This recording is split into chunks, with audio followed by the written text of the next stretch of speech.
Hello guys, ito meron tayong malagkit na bigas. Binabad ko ito ng magdamag. I-steam natin siya. Gawin natin siyang salapusok. Ano ba salapusok? I-steam na suman. Ayun, ilagay natin siya dito sa may strainer. Saka natin siya i-steam. Ganun. Saka natin siya i-steam. Ito guys. Tapos magpakulo tayo ng tubig, saka natin siya i-steam hanggang maluto. So ito guys, nagpakulo tayo dito ng tubig. Lagay natin itong ating saka natin siya i-steam.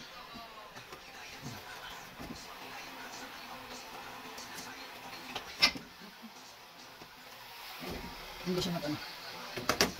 Ganun. Cheese cloth itong ginamit ko. Ano ba ito? Yan, takpan natin siya hanggang maluto. Ngayon guys, habang inantay natin yung malagkit na maluto, gumawa tayo dito ng latik. Ito yung gawin natin latik. Mamaya. Ayan lang natin siya dito hanggang sa maging latik. Guys, 45 minutes na. Tignan natin kung luto na siya.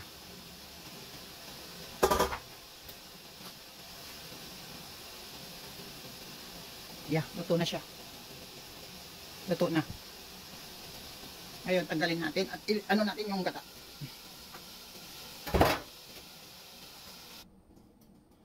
Yan, lutuin natin itong latik niya. Kumukulo-kulo na siya. Ayan po, malapit ng buo-buo yung ating latik. Ganyan lang siya. Hindi ko siya Guys, ito panot siya. Panot siya ang ating gagamitin para sa kanyang minatamis.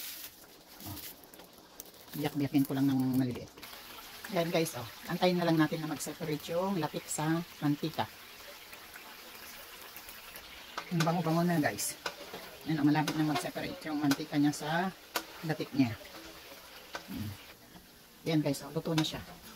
Mag-separate na yung latik sa kanyang mantika. Salain natin siya ngayon. Ayan guys, sinala natin siya. Ito yung latik. Tapos yung mantika, gamitin din natin siya.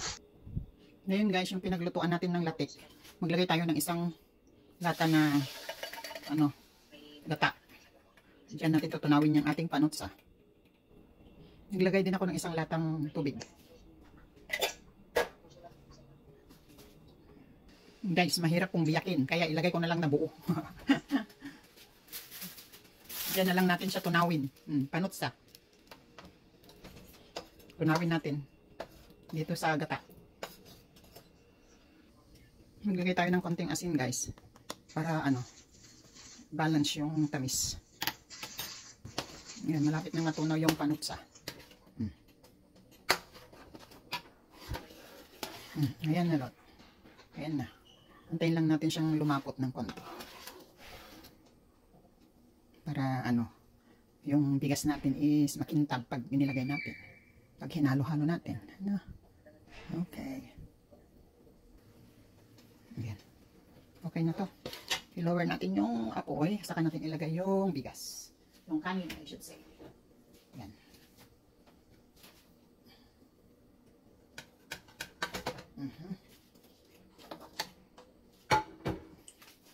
Saka natin siya halo-haluin.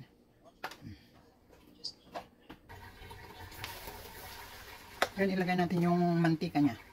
Kanina na nakuha natin.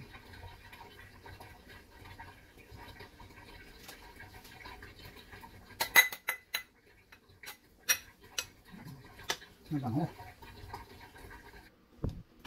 Ayan na guys. Ayan, ilagay na natin yung latik.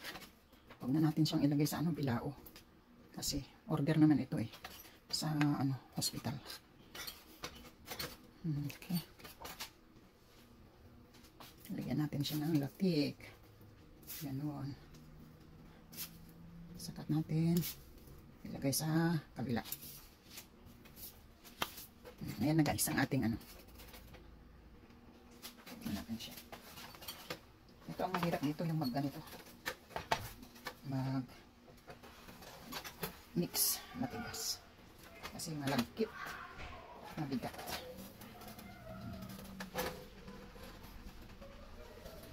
Ang bango.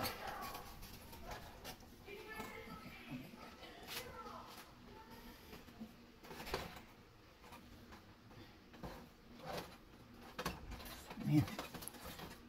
Lagay natin yung last ng latik niya para marami. Mabango.